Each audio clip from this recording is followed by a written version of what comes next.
ఆంధ్రప్రదేశ్ నూతన director general of పోలీసుగా CH Dwaraka Tirumala Rao బాధ్యతలు స్వీకరించారు. అంతకుముందు మంగళగిరిలోని పోలీసు ప్రధాన కార్యాలయంలో శాంతి భద్రతల విభాగం అదనపు డీజీపీ శంఖబ్రత బాగ్బే పుష్పగుచ్చం అందించి ఆయనకు స్వాగతం పలికారు. పోలీసు బలగాలు గౌరవ వందనం సమర్పించాయి. బాధ్యతల స్వీకరణ అనంతరం తిరుమలరావు సీనియర్ ఐపీఎస్ అధికారులతో సమావేశమై దిశానిర్దేశం చేశారు.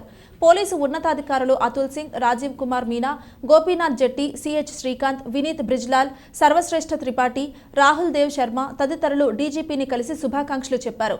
అనంతరం ఆయన మాట్లాడుతూ రాష్ట్రంలో శాంతి భద్రతల పరిరక్షణ, నేరాల నిరోధానికి కఠిన చర్యలు చేపడతామని స్పష్టం చేశారు.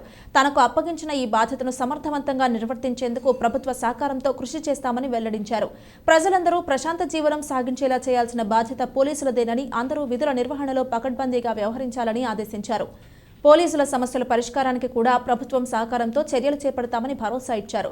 అనంతరం ముఖ్యమంత్రి చంద్రబాబును, డిప్యూటీ సీఎం పవన్ కళ్యాణ్ను మర్యాదపూర్వకంగా కలిశారు.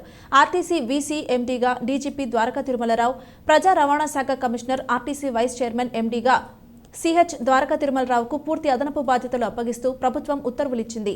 ఆర్టీసీ ఎండీగా ఉన్న ఆయనను ప్రభుత్వం డీజీపీగా నియమించింది. ఆర్టీసీ బాధ్యతలను కూడా మళ్లీ ఆయనకే అప్పగించింది. ఈ మేరకు ప్రభుత్వ ప్రధాన కార్యదర్శి నీరబ్ కుమార్ ప్రసాద్ జీవో విడుదల చేశారు.